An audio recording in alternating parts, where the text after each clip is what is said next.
Hello friend, मी श्रद्धा. Story book teller या चॅनलमध्ये तुमचं पुन्हा एकदा स्वागत करते.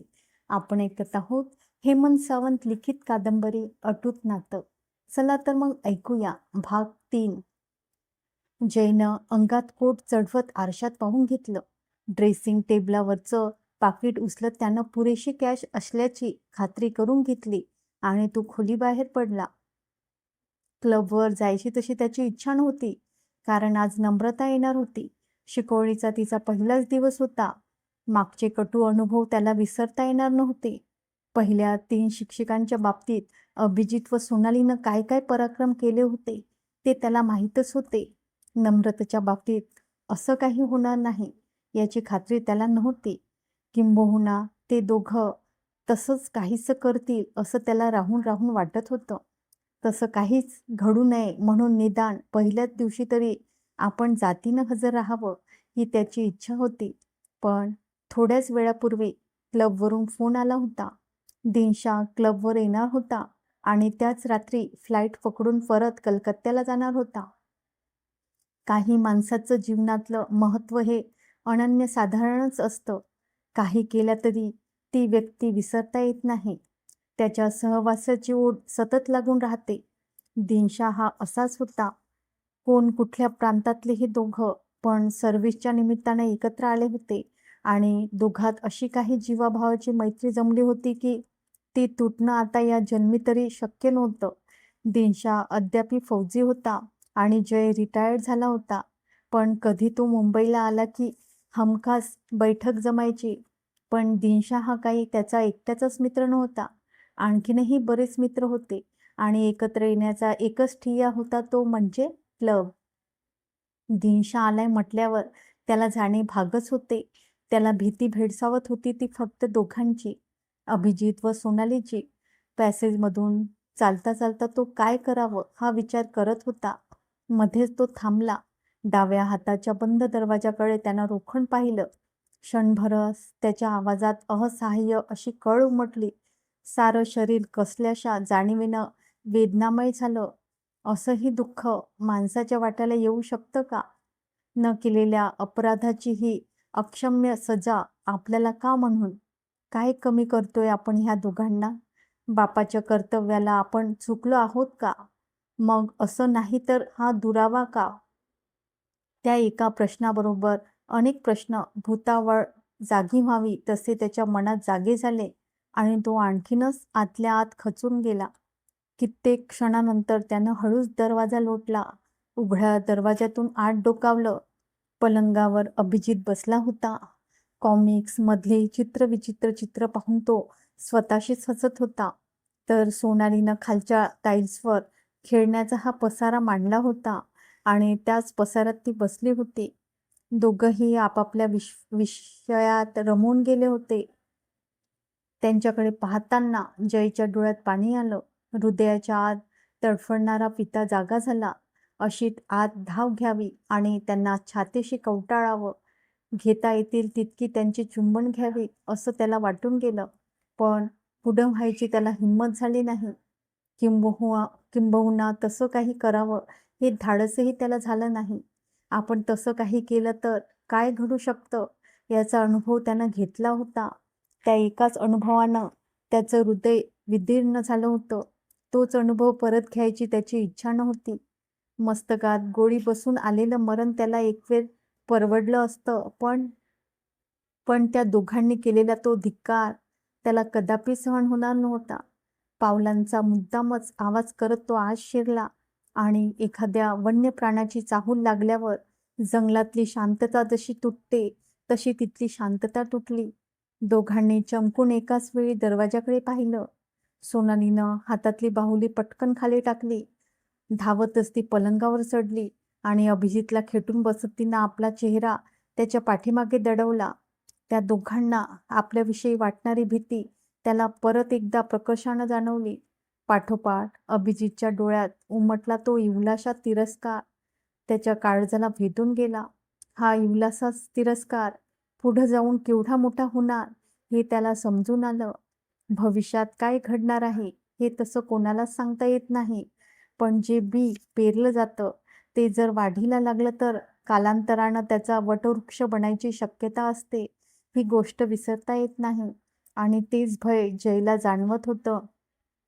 स्वतःविषयी विचार करायचं त्यानं केव्हाच सोडून दिलं होतं. भविष्याविषयी तो बेफिकीर होता. राहून राहून त्याला काळजी होती ती फक्त या दोघांची.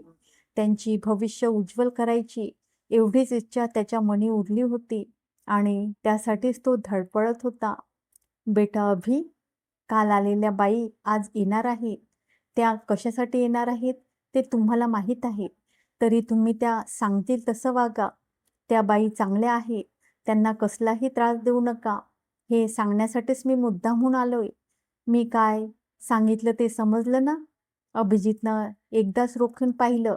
मग खाली मान घालत तो कॉमिक्सची पानं उलगडू लागला. जयनं काहीतरी बोलण्यासाठी तोंड उघडलं, पण झटकन त्यानं ते मिटून घेतलं. आपण कितीही बोलून काहीच फायदा होणार नाही याची त्याला कल्पना होती. क्षणभरच तो दोघांकडे पाहत राहिला, मग झटकन वळून खोलीबाहेर पडला. डोळ्यात येऊ पाहणारे अश्रू त्यानं रोखले आणि जिना उतरून तो खाली आला. पंत हॉलमध्ये जणू त्याचीच वाट पाहत उभे होते. त्याला पाहताच त्यांनी हातातला बंच पुढे केला. किल्लीचा जुगडा हातात घेत त्यानं एकदा जिन्याकडे पाहिलं. मग पंताकडे पाहत तो गंभीरपणे म्हणाला, पंत, मी बाहेर जातोय. कदाचित यायला उशीर होईल. आता मालशीबाई येणार आहे. तुम्ही जरा लक्ष ठेवा. पंतांनी मान हलवली. मघा जेव्हा जयचं लक्ष जिन्याकडे गेलं होतं तेव्हाच त्याला काय सांगायचं आहे हे त्यांच्या लक्षात आलं होतं. माणसाचे डोळे काही काही वेळा अतिशय बोलके होऊन जातात आणि मुळात पंतांना सारं काही ठाऊक असल्याने ही डोळ्यांची भाषा न समजून यायला काहीच अवघड नव्हतं. त्याच्या सुरकुतलेल्या चेहऱ्यावर आणखीनच चिंतेचे दाट जाळं पसरलं. मी सारं काही जमवून घेतो. आपण जा.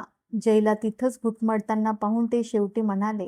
जय हिन्नसा हसला आणि हातातली काठी टेकवत दरवाजाकडे वळला. पंत तो दिसेनासा होईपर्यंत जागीच विचार करत उभे राहिले. मग आपलं दुबळं शरीर सावरत ते उरलेल्या कामाकडे वळले. डोरबेल दाबण्यापूर्वी नम्रतानं जाणीवपूर्वक घड्याळात टोकावलं. 6ला अद्यापि 7-8 मिनिटे कमी होती. म्हणजे ती नक्कीच वेळेवर आली होती. डोरबेल पुश करून ती दरवाजा उघडायची वाट पाहू लागली. खरं तर काही क्षणापूर्वी आपण वेळेच्या आधीच आल्याची ती सुखद जाणीव तिला झाली होती. ती आता साफ विरून गेली होती. उलट मनावर कसलंसं मळप चढत चालल्याची अस्पष्टशी जाणीव झाली होती. काल झोप लागेपर्यंत तिच्या डोक्यात एकच विचार पिंगा घालत होता. आपल्याला हे काम झेपेल का? भागवत सरांनी व तदनंतर कॅप्टन जयनं जी जबाबदारी आपल्यावर टाकली ती आपण पार पाडू शकू का? तसं पाहिलं तर ते काम नक्कीच अवघड नव्हतं. इतर ठिकाणी तिनं ते हसत हसत केलं असतं. पण या जागेविषयी का कोण जाणे? तिच्या मनात एक वेगळीच अढी बसली होती. कालच्या अनुभवानं एक वेगळीच प्रतिमा तिच्या मनात तयार झाली होती. आपल्यासारखीच हाडामासाची ती माणसं आहेत ना, मग ती वेगळी का वाटतात? एखाद्या स्वतंत्र जगात असल्यासारखी, किंबहुना स्वतःभोवती उभारलेल्या तुरुंगात डांबल्यासारखी. ही कैद स्वेच्छेची होती की कसल्याशा घटनेनं ती त्यांच्यावर लादली गेली होती? विचार करूनही तिला या प्रश्नाचं उत्तर काही सापडलं नव्हतं. जवळ येणाऱ्या पावलांचा आवाज कानावर येताच ती आपल्या विचारातून बाहेर पडली. पंतांनी दरवाजा उघडला. सुरकुतलेल्या चेहऱ्यावर हास्य आणत त्यांनी तिला आत यायची खूण केली. नम्रता छातीवरचा पदर आणखीनच घट्ट ओढत आत शिरली. वेगळ्या जगात शिरल्याचा भास तिला झाला. कॅप्टन साहेब आहेत? हॉलभर नजर फिरवत तिने विचारलं. नाही बाईसाहेब, ते थोड्या वेळापूर्वीच बाहेर गेले. कदाचित उशिरा येतील. पण आपणास काही लागलं तर ते मला सांगा. हं, आणि ती दोघे कुठे आहेत? बाबासाहेब? हो. नम्रताच्या गुलाबी ओठावर हसू आलं. वास्तविक पाहता ती मुलं पंतांना नातवासारखी होती, पण पंत त्यांना बाबासाहेब म्हणत होते. बंगलेवाल्यांचे शिष्टाचार त्यांच्या नसानसात उतरल्याचं ते प्रतीक होतं. वर त्यांच्या खोलीत आहेत. मी घेऊन जाऊ का तुम्हाला तिथं? नको, मीच जाईल. तुम्ही ती खोली कुठं आहे ते सांगा. वर गेलात की उजव्या हाताची दुसरी खोली. ठीक, मग मी वर जाते. आपणासाठी काही चहा कॉफी? आता तरी नको. नम्रतानं जिन्याच्या पायऱ्या चढायला सुरुवात केली.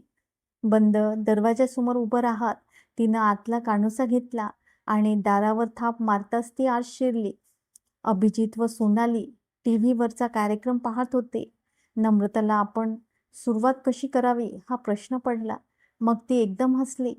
नमस्ते, ती मोठ्यांदा म्हणाली. दोघांनी माना फिरवत तिच्याकडे पाहिलं. तसा तिचा उजवा हात हलवला. हसूनच डोळे मिचकावले. आपली ही कृती पाहून त्यांना हसू फुटेल असं तिला वाटलं, पण घडलं ते उलटच. सोनाली पटकन उठून पलंगाकडे धावली. उशी तोंड खुपसून पडून राहिली. तर अभिजितनं टीव्ही बंद केला आणि तो मख्खपणे तिच्याकडे पाहू लागला. हे पाहून नम्रताला धक्का बसला. काय करावं हेच सुचेनासं झालं. आजपर्यंत असला अनुभव तिनं कधीच घेतला नव्हता. ज्या वाड्यात ती राहत होती तिथं खंडीभर पोरं होती. घराघरातून त्यांचा जल्लोष चाललेला असायचा. मध्येच कोणी रुसायचं, भोकाट पसरायचं, पण त्यातही त्यांचा जिवंतपणा दिसून यायचा. पण इथं त्यातली एकही गोष्ट तिला दिसून आली नव्हती. दिसला होता तो केवळ एक यांत्रिकपणा, थंड निर्जीवता. मनावर दाटू पाहणारं मळप तिनं मयत प्रयासानं झटकलं आणि ती हलकेच पुढे झाली. जमिनीवर पसरलेल्या खेळण्याकडे पाहत तिनं तोंडावर हात ठेवला आणि अभिजितकडे पाहत ती म्हणाली, काय हा पसारा? मी येणार आहे हे माहीत होतं ना तुम्हाला? अभिजितच्या डोळ्यातला मख्खपणा काही क्षणासाठी विस्कळीत झाला. मग जागेवरून उठत त्यानं भराभर खेळणी गोळा केली आणि एका रिकाम्या बास्केटमध्ये भरली. परत तो आपल्या पूर्वीच्या जागेवर येऊन बसला.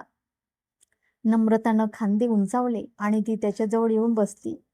त्याच्यासारखंच आपण देखील लहान व्हायला हवं असं तिला वाटलं. हळूच तिनं त्याचा हात आपल्या हातात घेतला.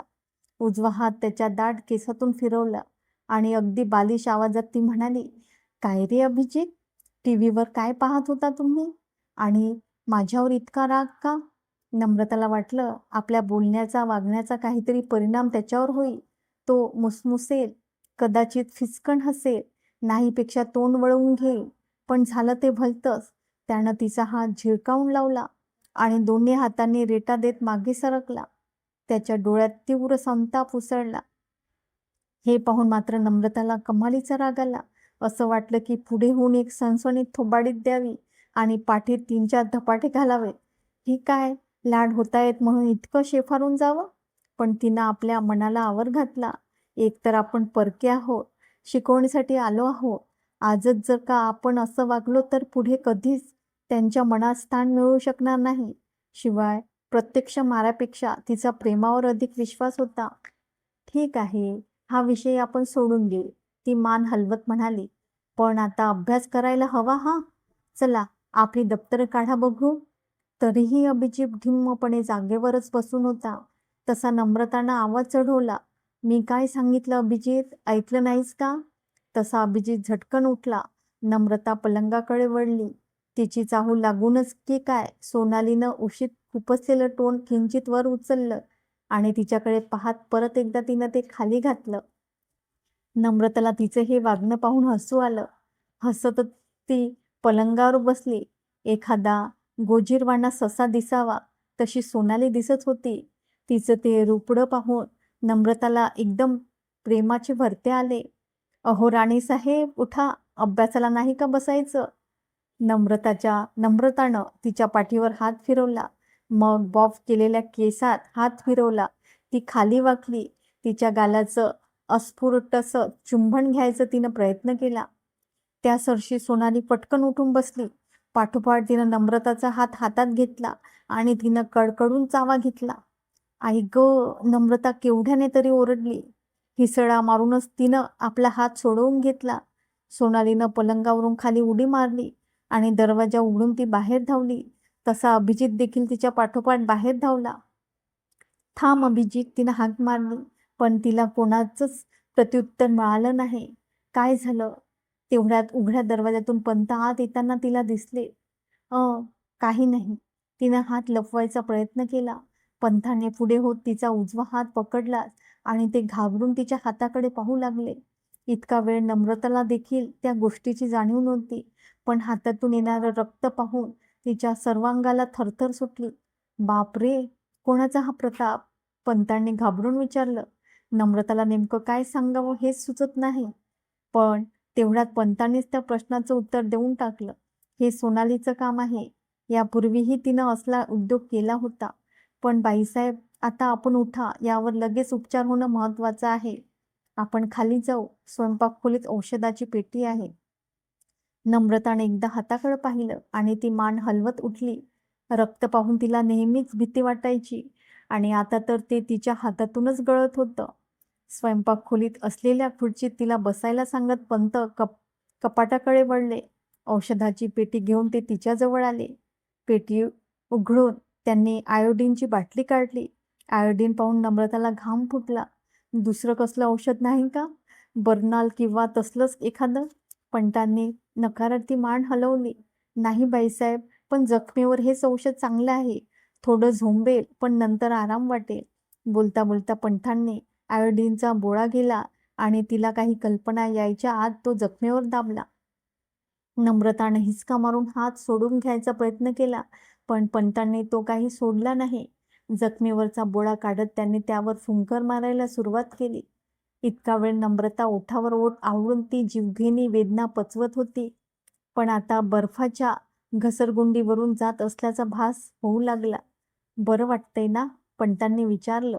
तशी ती हसली. पंतांनी कसलंसं मलम तिच्या जखमेवर चोपडलं आणि बँडेजची गुंडाळी उलगडत तिच्या जखमेवर ते बँडेज करू लागले. चला तर मित्रांनो, आता इथेच थांबूया. भेटूया उद्याच्या भागात. तोपर्यंत